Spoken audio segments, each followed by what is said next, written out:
Are you stuck in the same old routine at work? Do you find yourself hitting a creative wall, unable to see beyond your current perspective? It's time to break free and unlock the power of fresh perspectives.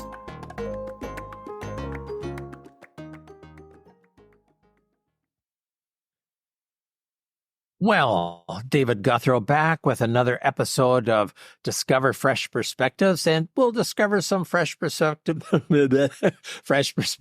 today with Cheryl Gregory. Welcome, Cheryl.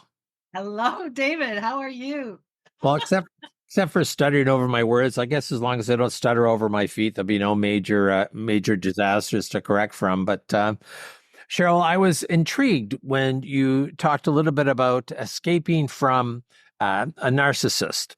And, there's probably a lot of people out there that have heard the term narcissist or narcissism and have totally different understandings of what that means. So maybe you could just describe, before we even get into this, what is a narcissist or what is narcissism? Narcissism, there's a word to stumble over right there.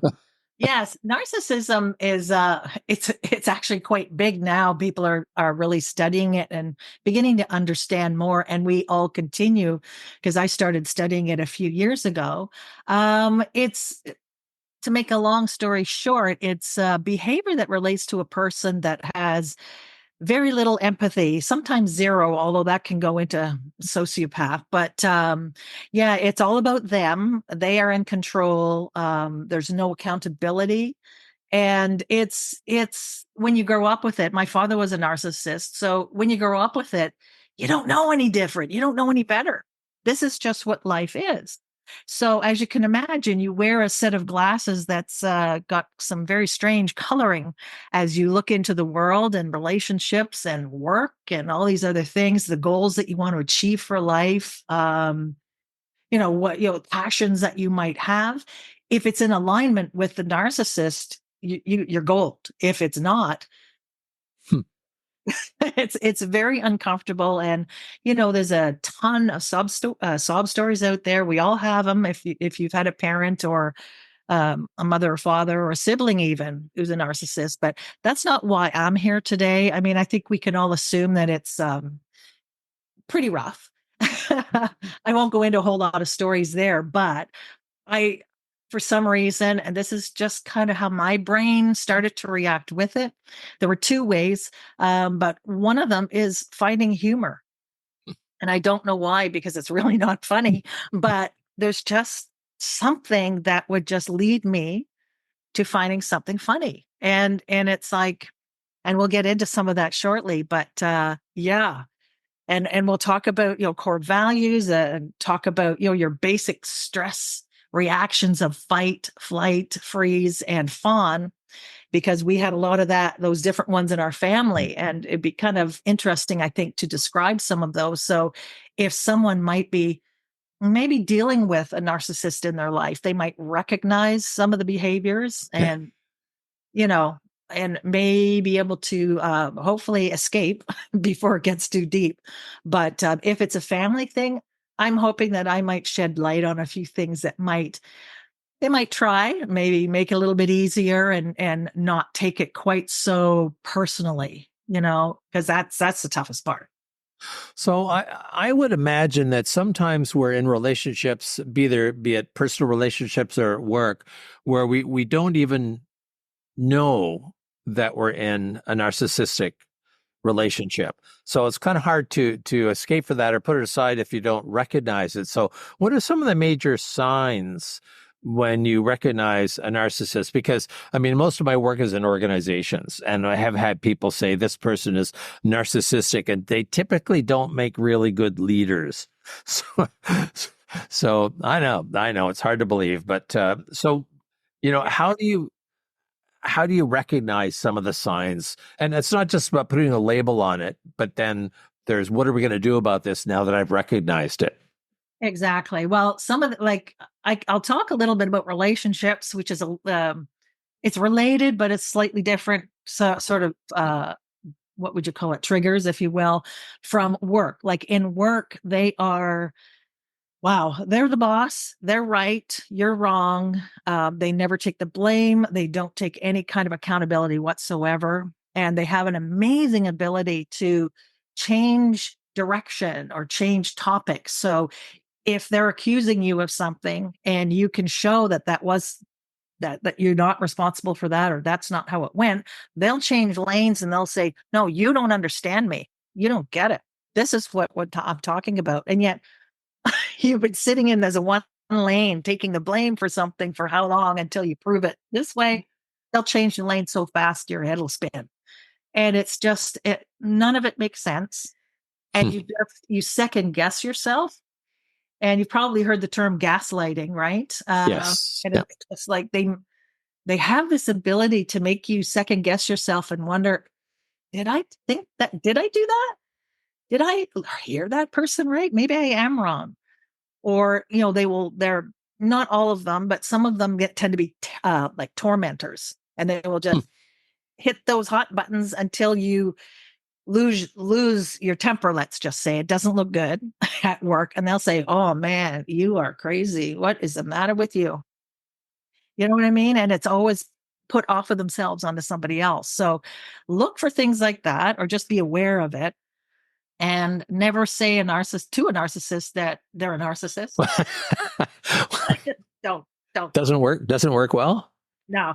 And if they just come at you about something and they're critical, it's, oh, thank you for sharing. That is a very neutral statement, and inside you don't really want to say that. You'd really like to just punch them in the throat, but just say thank you for sharing, because they can't sort of hold on to anything or get a grip, get their teeth into anything, and extend the fight. So it's very challenging for the non-narcissist to deal with it, because sometimes you do want to engage. In a relationship, what happens, and this is really something to watch for, is they will love bomb you like you wouldn't believe. And you will think this person, that they're just in love with you. You're the best person ever. Nobody should be in your shadow. You're just the best thing, the best thing, the best thing, the best thing. Then when you get together, slowly and gradually, that love bombing starts to decline. And if you fast forward, I can't give you a time frame because it's different for everybody, but you fast forward, it's like all of a sudden you're so stupid. Nobody would ever want you. Like, why are you here? Like, what's your point? It's just the total opposite. So it really makes somebody feel obviously insecure, but like, what was I thinking? How did we ever get together? And if the narcissist starts to detect that you, as the person dating them, is pulling away, the love bombing comes back. The flowers, the chocolates, the dinners, the compliments, the gifts, and so it's like, oh, I guess it was just a little hurdle, like, little hurdle we had. Look, we're back again. This is great. And it would just be this wicked cycle. It's brutal. So, yeah. So I guess I'm not looking for a statistic here, but I'm wondering how common is narcissism? Just because there may be some people listening out there thinking, "Oh, I thought I was the only one," where in fact it's quite common. So do you have a sense of how common it is without putting necessarily a number on it, Cheryl? It's fairly common, but the thing is, it's on a spectrum.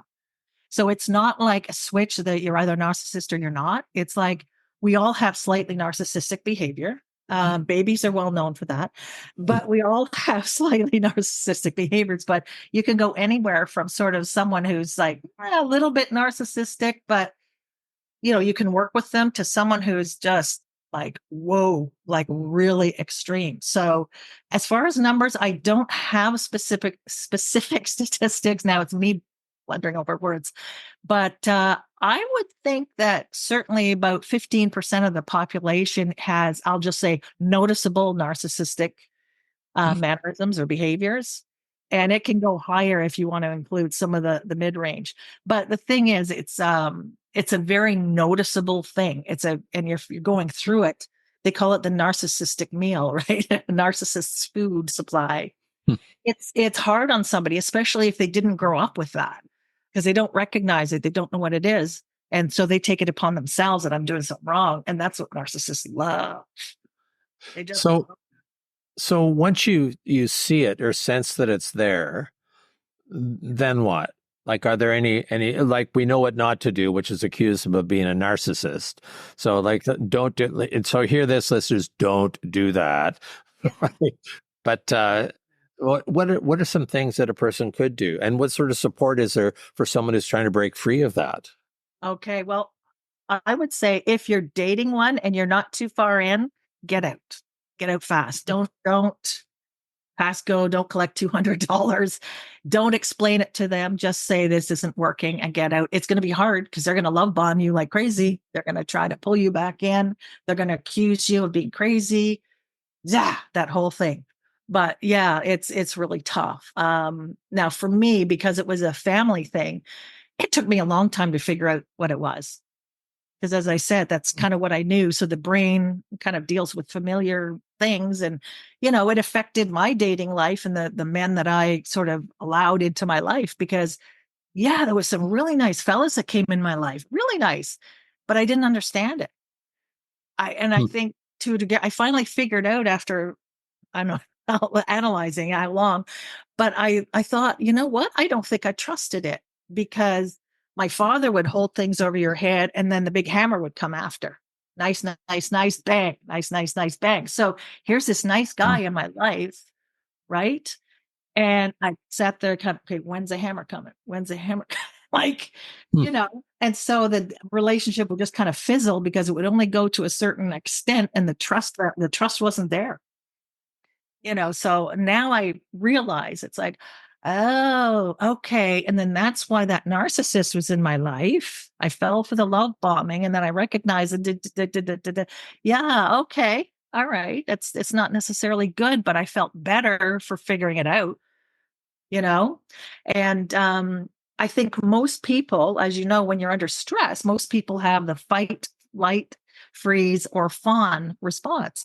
And it plays a huge role when you're someone who's in a relationship with a family member who's a narcissist.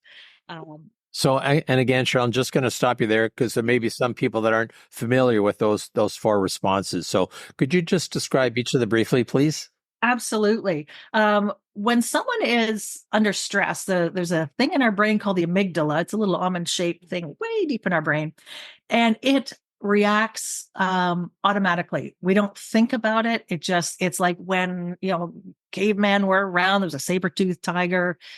If they were going to flight or run away, flee, if you will, the amygdala released hormones into the body that would allow them to have the energy to run like the wind and get away from the saber-toothed tiger.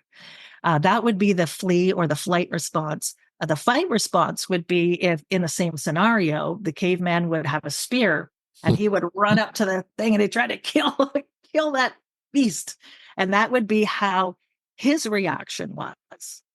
Right. And then freeze. Well, we all know what freeze is. You either freeze on the spot or it can also refer to hiding. So that caveman might find a big, huge rock in a cave. He could bury himself under some bushes and whatever the beast is can't find him. And then fawn. Now, in this case, you can't really, it doesn't work with the caveman thing, but it's more of a modern day thing. But I'll explain it from my mother's standpoint. She's a people pleaser. And he was really critical of everything. And she would just do so much to try to make things better. She'd fawn over him and try to make things nicer and make things pleasant and kind of protect us from you know, some of the fire, some of the attacks, right? So she would be fawning to make him feel really good and feed the ego. So that's what fawn is. So there's the fight, flight. I always stumble on this one, freeze, and the fawn responses. And Okay. so, Thank- yeah, as I mentioned, mom was a fawn. My brother tended to go very quiet, and then he would just sort of disappear. He didn't run away. I'm not saying that he fled, but he just like after dinner, or whatever, just sort of, he kind of disappear, get out or go out with his buddies or whatever. I was the one that reacted in fighting. I don't know Hmm. why. Maybe I'm the baby of the family. And so then I saw what was going on. And I had that reaction. So while it did help me in many ways, and I was able to, protect myself quite nicely, when I got older and in the business world, that if I was triggered, not a good reaction in business. Hmm. Not good. No, because then it would be like someone would hit a hot button and I'd be like, "Arr," you know, and Just it would be out so fast because it's that automatic stress response. Not good, not good. So, you have to really kind of be careful. So, one of the things I do this anyway, I see humor in so many things.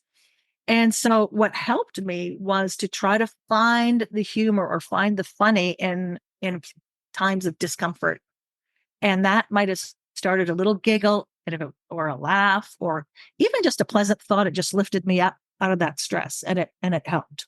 Um, I'll give you an example. One of the things when my brother and I, even as full grown adults, like just my dad passed out 3 years ago, and my mom passed 9 years ago. So both my brother and I were looking after my dad, and it was a challenge. I got to tell you. And sometimes if we were all together, my dad would get into that thing, and my brother would sometimes pick up on it. He'd start, Dad would drop the little I'd be setting the lure and to catch the fish. I could see my brother starting to go for it. And I would say, "You're going in the vortex, going in the vortex."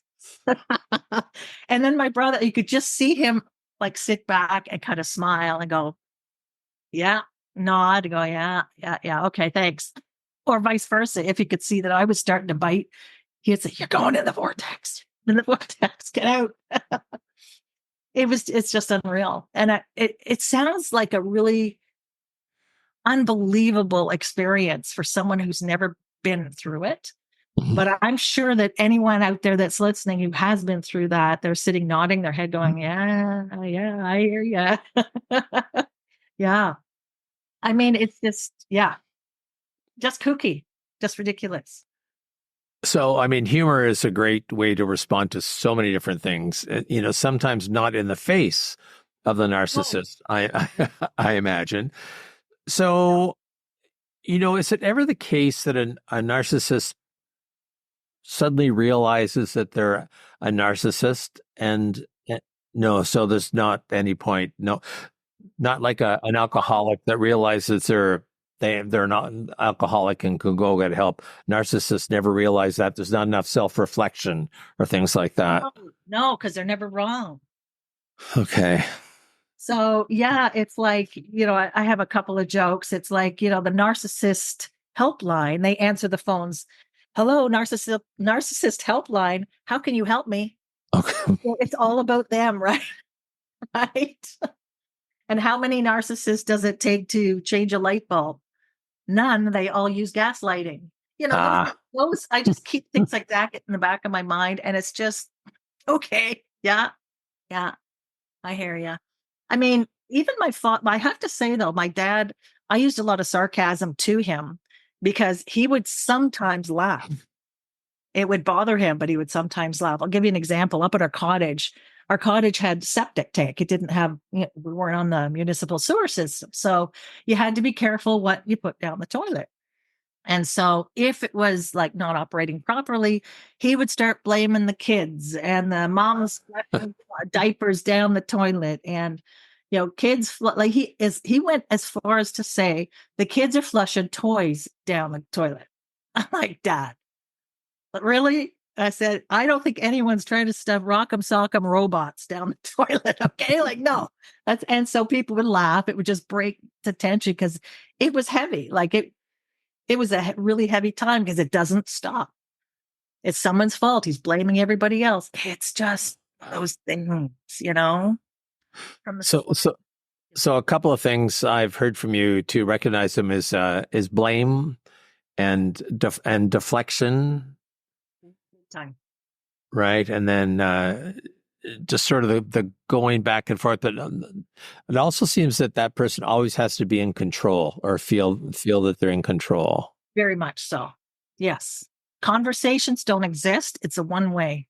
It's a one way thing. And if you do break in and like, because that would be me grabbing control of a conversation and saying something, there would be this expression on his face. Now, I know this is a podcast, it's not a Zoom, but just imagine someone like leaning back and looking away from you up to the ceiling, just tolerating what you're saying.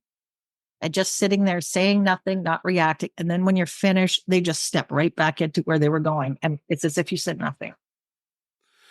So, I'm curious as to how, if at all, you're able to deal with that kind of behavior in an organization, because I think sometimes people get to a certain level and they got to that level because things are fairly predictable and they were right all the time.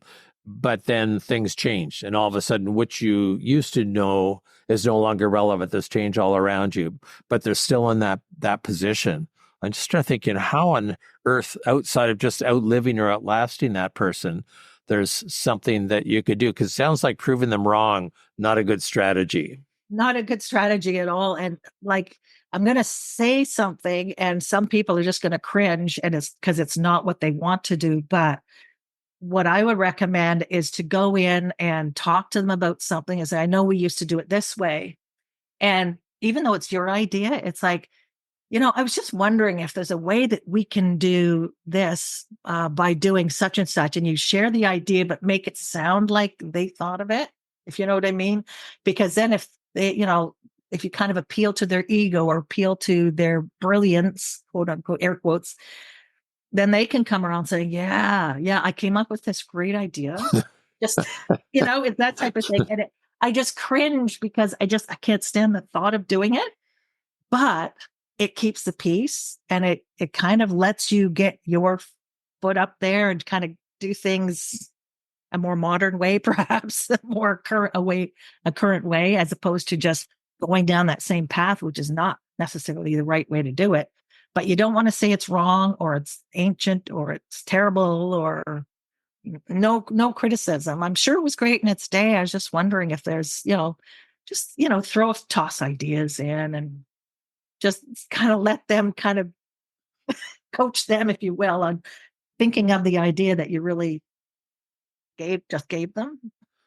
So, we've talked about relationships where there's some person who's superior to you, whether a parent or a leader, and someone who's at an equivalent level. Do you ever find where it's a possibility for someone's child to be a narcissist?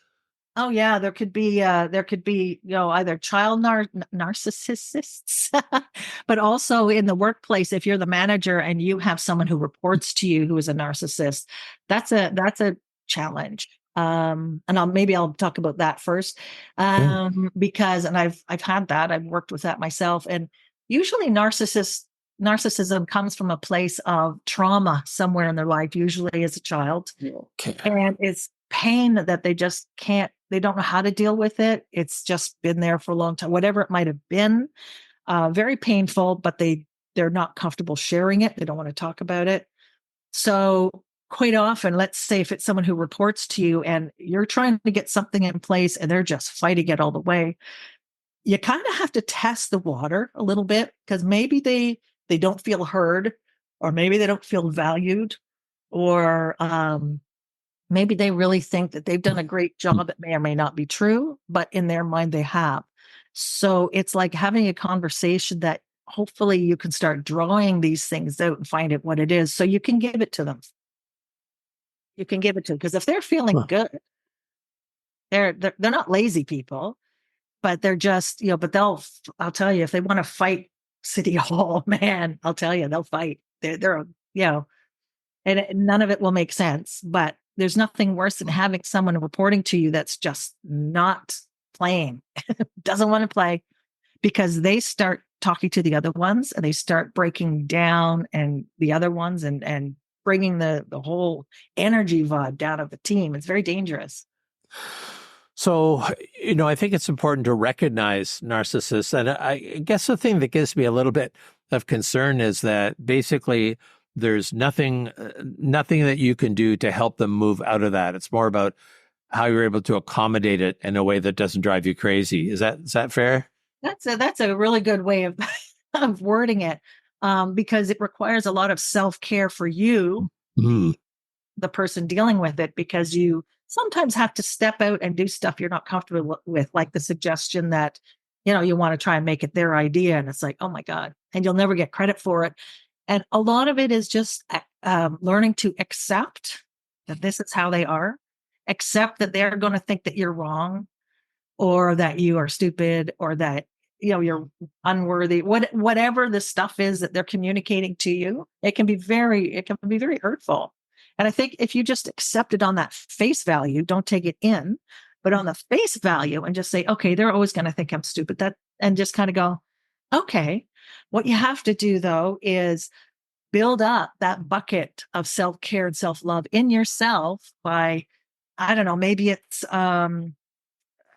like for me, I doubled, tripled, quadrupled down on things like music. Like I just love music, so I would play music. I love comedy, so I would find funny things, little funny sayings, or watch funny movies, something to offset that negativity, because negativity can really create a lot of problems in you. And having, having looked after dad, both my brother and myself looked after him for the 7 years after mom passed. We didn't realize we knew it was bad, but we didn't realize how bad mom had it until we were caring for him, because she was a big buffer, right? And it was just like, oh my God, like no wonder. Sorry, but no wonder she left the earth so early. Like that was just brutal. And now that he's passed, it's like I realize how much of a damper he had put on my life, on the things that I enjoy in my life, because they're not in his interest. Like he's very practical, he's very intelligent, very well educated, and very academic, which is great. And I'm more of a creative. So when I said at a certain age that I wanted to be an astrologist, I Hmm. I won't even talk about their spots. It was brutal. And it's just like anything along that line was awful. If I didn't want to go in the military or the government job or whatever, then what a loser. How stupid are you? Bah, bah, bah, bah, bah, all that stuff. It's like, me in the military? No, no, no, no, no, no, no. No, they'd be booting me out in about 30 seconds. No, in a government job, I'm not against people in government jobs, but he was in a government job and I thought, no, no, too much paperwork, too much rules and regs. I'm a creative. I'm like, ooh, my mind's all out there, right? So it was just like, so my whole life kind of got cramped. And it's so funny because I studied piano with the Royal Conservatory of Music, and that's very, strict. Like you play a note a certain way for a certain length of time, for all that stuff. So he thought that was great, and I enjoyed it. I liked classical music, and it was great, and I played it. But not too long ago, I decided to sign up for drum lessons because I Oh, always wanted to play drums. Fill in my bucket. Got to fill that bucket. I don't care how old you get. I'm filling the damn bucket. So I started taking drum lessons, and I realized what passion was. What real, you know what? I've got some, they're electronic drums. I live in a condo, so I got to respect my neighbors. But like, if I get 15 minutes of extra time, I head to the drums and I'm playing. hmm. And I have no problem practicing. I have no problem in that. With piano, it was like I have to practice piano now.